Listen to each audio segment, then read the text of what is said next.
Hello friends, it's Zach the Stringmancer here, coming at you today with a vlog type video. I want to talk today about just beginner gear, moving forward from beginner into like playing shows, that kind of stuff. I'm going to tell you about my experiences with that, what kind of gear I played starting out in my teen years into my early 20s as a I guess kind of a touring musician. So we're going to get into that today, tell you some stuff, give you some advice. Right, so when I was starting out, I was like 13, 14 years old. I first started out with just an acoustic, really basic, learn chords, that kind of stuff. I'm about 15 years old. I wanted to get an electric guitar.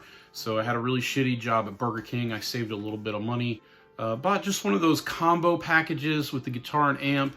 It was just a Squier Bullet Strat with the Squier 20 watt 10-inch speaker amp. Nothing special.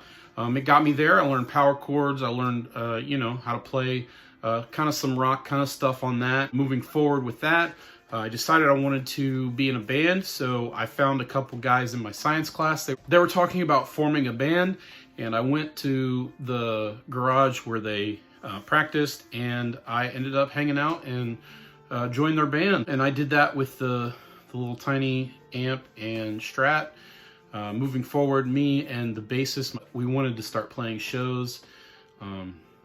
So I thought I needed a bigger amp, and I ended up finding a Crate 120 watt amp, 2x12 combo on Craigslist for like $100. I bought that.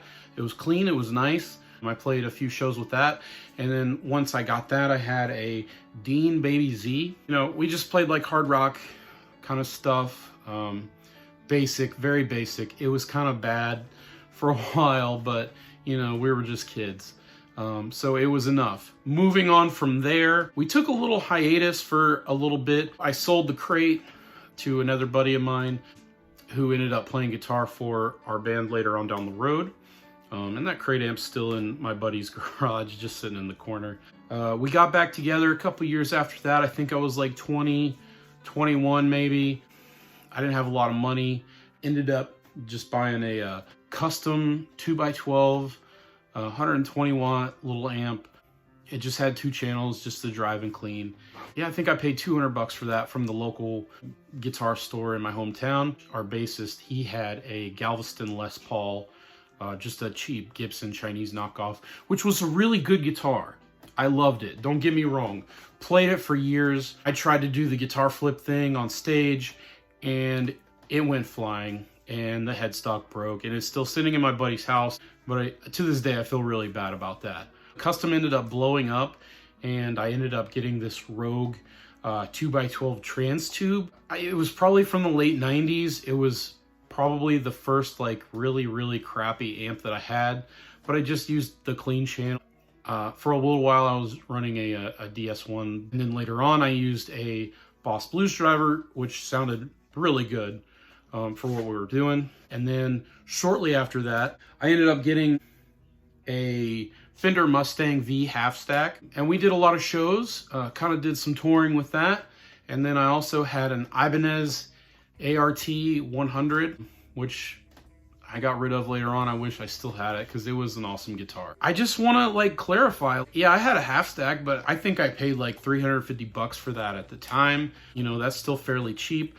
Paid $100 for that Ibanez towards the end there. Played a lot of shows with that stuff, and it was good. And there were a lot of effects built into that amp. If you have, $500, $400, even $300, you could find some decent gear out there used, and it'll get you by. My suggestion for anyone that's trying to be in a band, starting out, 120 watt combo amp would be my suggestion.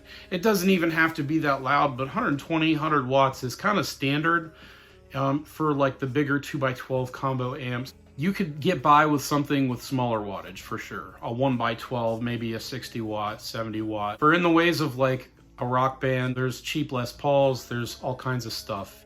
But if you're interested in the effects thing, if you want to start using pedals, you don't really know where to start, I suggest with like some really cheap used pedals, get you a good drive pedal first, maybe a Boss DS1.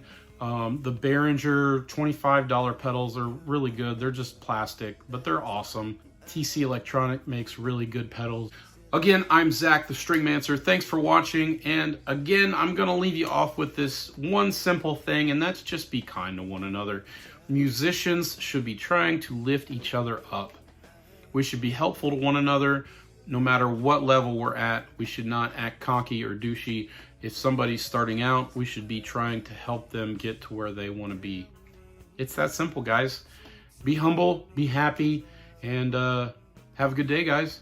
Thanks for watching. Click, like, share, subscribe. Thanks. Bye.